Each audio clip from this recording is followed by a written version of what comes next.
Hey guys, it's Glitch, it's Friday again, and it's also time for another shaky how-to paint video. Last time I barely dived in on how to start a painting, but now I'm going to actually show you what to do when you actually have a painting drawn in.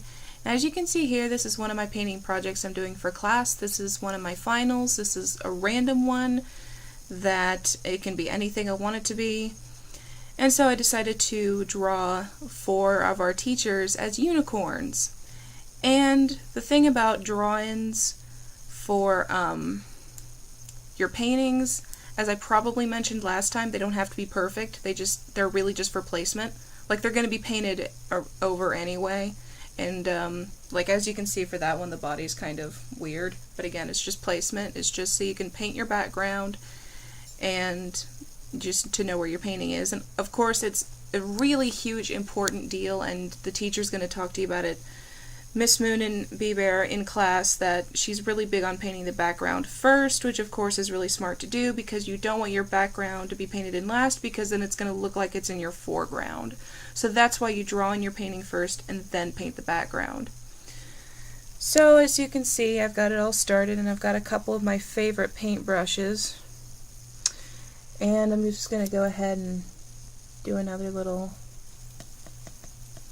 thing of blue.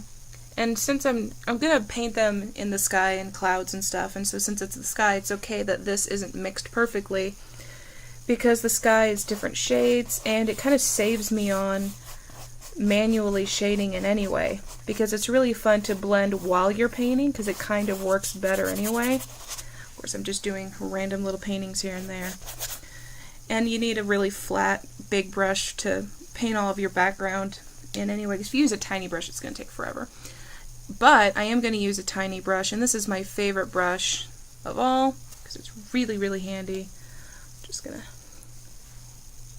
dip it a little.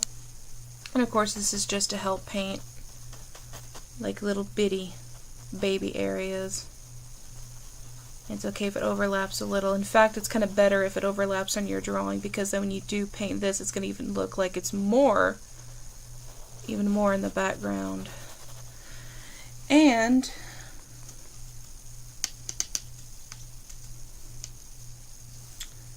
And of course, with since art is so, like, it could be anything you want it to be. Even if you mess up on something, no one's going to call you on it anyway, because they're probably going to think that you did it on purpose.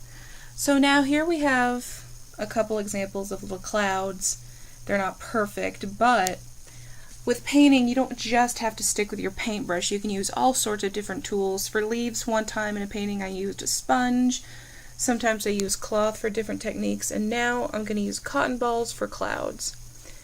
And all I need to do is just barely dip it in white paint, a little more, because I don't want too much. And then you just kind of scrape it along. They're very good looking clouds, but you kind of get the point. And again, it's art. No one's going to call you on it. And of course, when this painting is done and when I can't actually paint in the clouds, they're going to be bigger and fluffier. But that's essentially what happens when you use a cotton ball for paint. And it's actually really old, really common trick to paint clouds with. In fact, my mom was kind of the one that was like, no, you need to use cotton balls for clouds, because can you imagine actually using a brush manually for these types of tricks? And that's why certain things like this look a lot more detailed than they actually are.